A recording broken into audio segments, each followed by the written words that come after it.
اور ایران میں سب سے پہلے معصومہ کہا جاتا ہے، وہاں زیارت کی، زیارت پڑھی، نماز ادا کی، اس کے بعد میں مشہد کا ارادہ کرتا ہے، اور جب مشہد کا ارادہ کرتا ہے تو جب مشہد قریب آتا ہے تو کیا دیکھتا ہے؟ سامنے گنبد نظر آ رہا ہے۔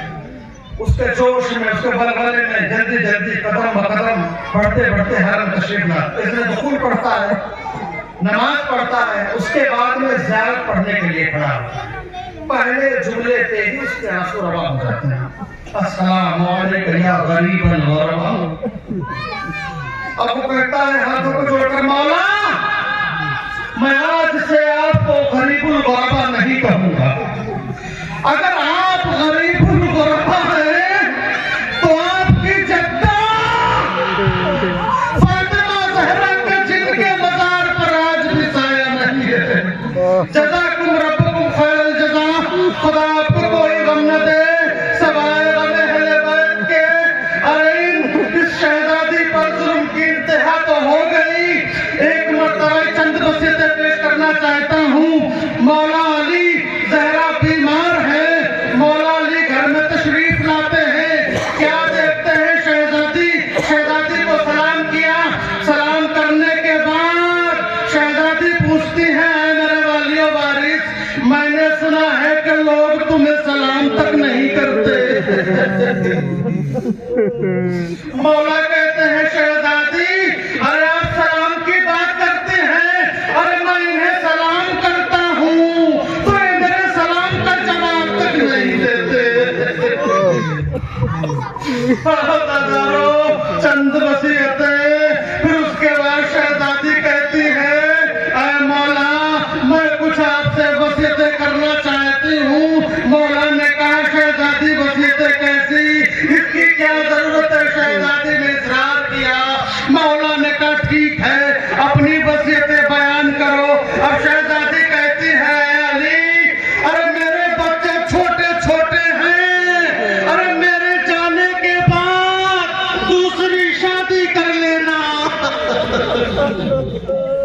دوسری شادی کر لینا۔ پھر دوسری وصیت کہتی ہے کہ اے مولا اے علی ارے مجھ زہرا سے اگر کوئی غلطی ہو گئی ہو تو مجھے معاف کر دینا۔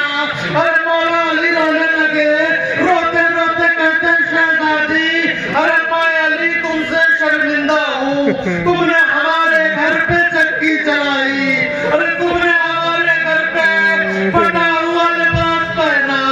اور شہزادی کہتی ہے، تیسری وصیت کہتی ہے کہ علی مجھے رات میں کفن دینا، مجھے رات میں ہی دفن کرنا، اور مجھے رات میں ہی غسل دینا۔ ارے یہ تو سمجھ میں آ گیا کہ رات میں کفن دینا، رات میں غسل دینا، ارے لیکن دفن تو دن میں بھی کیا جا سکتا ہے۔ ارے شہزادی کہتی ہے کہ میں اس لیے یہ وصیت کر رہی ہوں، ارے میں نہیں چاہتی کہ جس نے میرا دل دکھایا ہے وہ میرے جنازے تک میں آ سکے۔ ارے آخری وصیت ہے کہ جو عام طور سے کم پڑھی جاتی ہے، ارے وہ وصیت یہ ہے، شہزادی نے کہا ہے علی ارے میں جو کپڑے پہنے ہوں میرے مرنے کے بعد میرے جسم سے کپڑے مت اتارنا۔ ارے علی اس وقت تک تو نہیں سمجھا، لیکن جب غسل دینے کے لیے بیٹھا، ارے علی در و دیوار سے اپنا ارے آہو بلند کرنے لگے۔ ارے اسما نے کہا ہے علی ابھی تو خدا بچوں سے کہہ رہے تھے کہ بلند آواز سے گریہ نہ کرنا، ارے دوسرے لوگ سن لیں گے، لیکن اے علی تم تو خود ہی رونے لگے۔ ارے علی نے کہا اسما ارے میں نے وہ پسلیاں دیکھ لی جو زہرا ہم سے ابھی تک چھپاتی رہی۔ انا للہ